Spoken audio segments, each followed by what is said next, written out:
બોટાદના ચર્ચિત કડદા કાંડ મામલે છેલ્લા કેટલાય સમયથી જેલ પાછળ રહેલા ખેડૂત નેતાઓ પ્રવીણ રામ અને રાજુ કરપડા આખરે 108 દિવસ બાદ જેલ મુક્ત થયા હતા અને હવે ખેડૂત આંદોલન એક નવા અધ્યાયની શરૂઆત થઈ હોવાનું અત્યારે માનવામાં આવી રહ્યું છે। જે મુદ્દે પ્રવીણ રામ જૂનાગઢ પહોંચ્યા અને પરેશ ગોસ્વામીને મળ્યા હતા અને ત્યાં પહોંચીને તેમણે શું કહ્યું છે તેની વિગતે ચર્ચા કરીશું। નમસ્કાર, હું છું પ્રથમ મોદી, આપ જોઈ રહ્યા છો નિર્ભય ન્યૂઝ। ગઈકાલે જેલમુક્ત થયેલા પ્રવીણ રામ જૂનાગઢ પહોંચ્યા અને સીધા મધુરમ ચોકડી સ્થિત શૂરવીર દેવાયત બાપા બોરદરની પ્રતિમાને પુષ્પાંજલિ અર્પણ કરી હતી। આ તક જેમણે બાપાના આશીર્વાદ લઈને ખેડૂતોના હક માટે લડવાની વધુ શક્તિ માંગી છે, જેમાં પ્રવીણ રામનું ત્યાં પહોંચીને કહેવું છે કે અમે ખેડૂતોના હક અને ન્યાય માટે જેલમાં ગયા હતા અને આ લડત કોઈ વ્યક્તિગત સ્વાર્થ માટેની નથી, પણ ખેડૂતોના હકની લડાઈ છે। 108 દિવસ જેલમાં રાખ્યા પણ અમારા જુસ્સાને તોડી શક્યા નથી।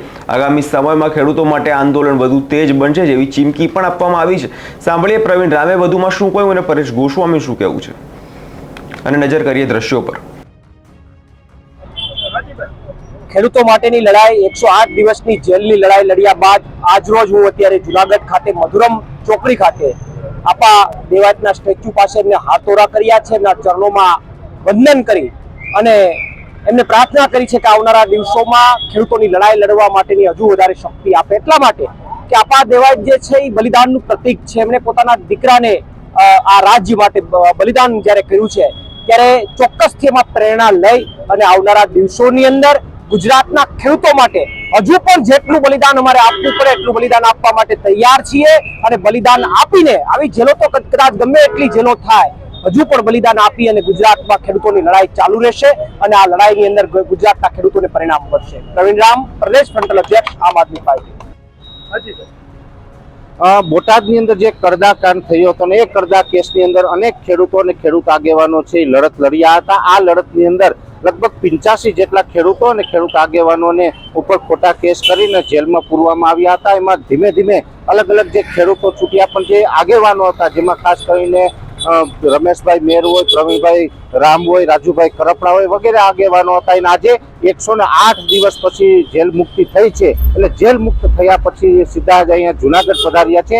જુનાગઢ અહીંયા મધુરમ ચોકડી પાસે જે દેવાત બાપા બોરદરનું પુતળું છે તેમના ફૂલહાર કરી તેમના આશીર્વાદ લીધા છે અને હવે અહીંથી મઢડા જઈ અને પછી ત્યાંથી પોતાના નિવાસ સ્થાને પહોંચશે અને જેવી રીતે અત્યાર સુધી ખેડૂતો માટે લડ્યા છે, ખેડૂતો માટે જેલમાં પણ ગયા, આવનારા દિવસમાં પણ હજુ ખેડૂતોના હક માટે પ્રવીણભાઈ રામ હોય, રાજુભાઈ કરપડા હોય, તમામ આગેવાનો છે લડતા રહેશે અને બધા સાથે મળી અને ખેડૂતોનો હક અપાવશે।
રાજીભાઈ, હું અહીંયા છું।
भारत माता की जय, वंदे मातरम, जय जवान जय किसान, जय जवान जय किसान, जय जवान।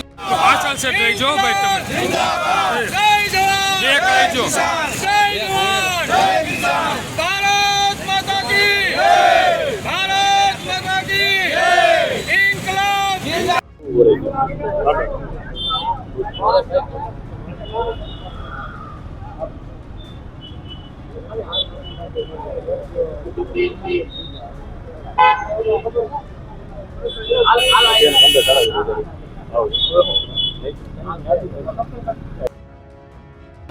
વધુમાં પરેશ ગોસ્વામીનું કહેવું છે કે ન્યાયના વિજય રૂપમાં આજે આ નેતાઓ બહાર આવ્યા છે. ખેડૂતોના અવાજને દબાવવાનો જે પ્રયાસ થયો તે નિષ્ફળ રહ્યો છે. સમગ્ર જૂનાગઢ અને ગુજરાતના ખેડૂતો આ લડાઈમાં આપ નેતાની સાથે છે. બોટાદના કરદાકાંડ જે રીતે ગાજ્યો હતો અને ત્યારબાદ હવે નેતાઓની ધરપકડ થઈને આવ્યા, નેતાઓ જ્યારે જેલની બહાર આવ્યા છે તેને જોતા આગામી દિવસોમાં ગુજરાતનું રાજકારણ અને ખેડૂતોનું આંદોલન વધુ ગરમાય તેવી પૂરેપૂરી શક્યતાઓ હાલ અત્યારે દેખાઈ રહી છે. તમારો શું અભિપ્રાય છે તેમને કમેન્ટ કરી ચોક્કસથી જણાવજો અને અમારી ચેનલ નિર્ભય ન્યૂઝને લાઇક, શેર અને સબસ્ક્રાઇબ કરવાનું ભૂલશો નહીં.